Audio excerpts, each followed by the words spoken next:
1,000-hour update on my machine. Been very happy with my machine. It's an ASV RT120. The last walk around video I did, I think it was at 250 hours, something like that. So we put about 1,030, 40 hours on it. Just wanted to kind of give everybody an update, let them know how it's running, issues I've had, issues I haven't had. But a lot of people have been asking about the bumper and back cage right here. We made all this stuff here in house. Went down the scrap yard, got all the steel for it, and fabbed it all up. It's a 1-inch plate, and we bolted it to the machine. There you go. So we cut it out. It's kind of a U shape or a horseshoe shape. Bolted it to the machine. And we also welded it in several different places, and that just keeps from, you know, tearing up the back. This right here was actually bent the very first day we were out on the job. Backed into a tree, and that's when I was like, okay, this thing is not going to work. It's not going to hold up. So we had bumper very similar on our PT110 that we had, so we made this one. You know, it goes out the same distance as the track, pretty close, so that it will, if you back into something right here, it'll keep from tearing up your undercarriage system, as opposed to, you know, if you hit it, if you back into a tree right here, it just kind of pushes the machine off to the side. Don't give me a hard time about backing into trees. If you do forestry mulching, you're gonna back into trees. It's just part of it. We're in a lot of tight areas. This machine does really good. Undercarriage is held up very well, as you can see. Just a few, you know, that's not really even a drive lug or anything, but you know, the drive lugs here in the center, and they're not bad at all. A few little chunks missing here and there, but I'm extremely happy. The rollers are doing fine. Something got in that back one back there, as you can kind of see. It's a little boogered up. A log or something got stuck in there. We didn't know it, but I've been told that you can run these all the way down to that right there, and they will still, you know, all that material can be gone to there. It's just to help soften in between, you know, here and here is what I've been told. But really good machine. Show the inside real quick. So this is looking out the back. Right here, it's got a pretty good view. I think it's better than the 299. The front isn't as good as the 299. It's a little bit different. You know, this is kind of a little bit in the way right here. But other than that, I mean, it's not bad at all. You get used to it.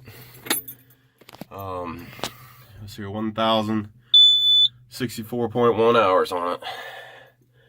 Very, very little issues with it. So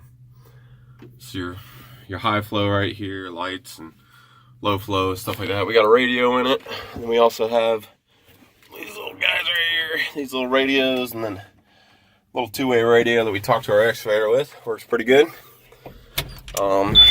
We did break,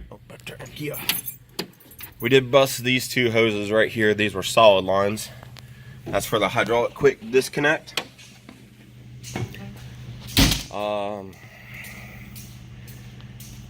Other than that, we replaced, hold on.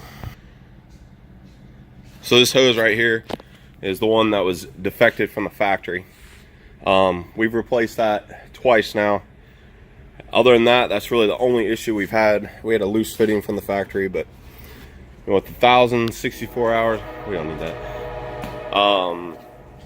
You know, we had one code come up, and it was for the fuel water separator, and emptied the water out of it, and that was about it. But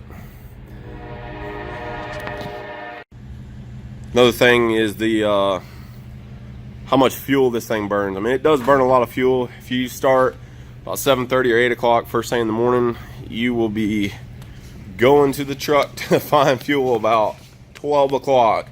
I don't know if that's due to the DEF stuff or just the, you know, the horsepower, you know, and everything you're doing with it. But these things here, open up that side for me.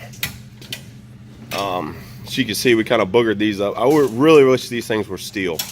That's kind of, the PT110s were steel.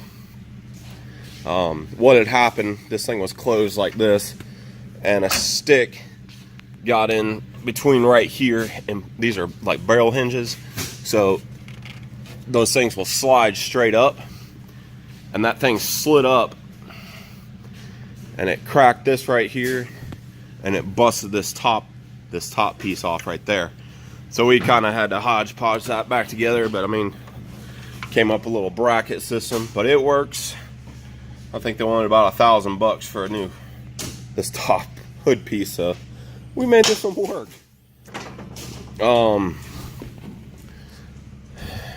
Let's see here. As far as keeping it clean, I mean, it stays pretty clean. Yeah, there's a little bit of debris in there, but it's not bad. We just cleaned it out. This one here has gotten a little dinged up. Little crack here, but I really wish it was steel. It does have the Cummins in it. Amazing power. Cummins power, that's right. But I think that's about it. We've been very happy. I wish I had 2 of them.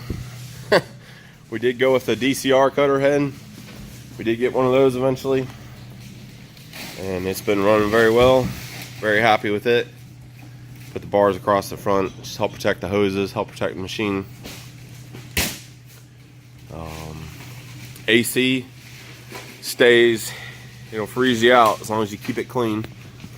This right here, we've taken this off maybe 2 times this summer. Take all this stuff off and get that condenser cleaned out really well, and that, as long as you keep that stuff clean, it'll stay cool. But I think that's about it.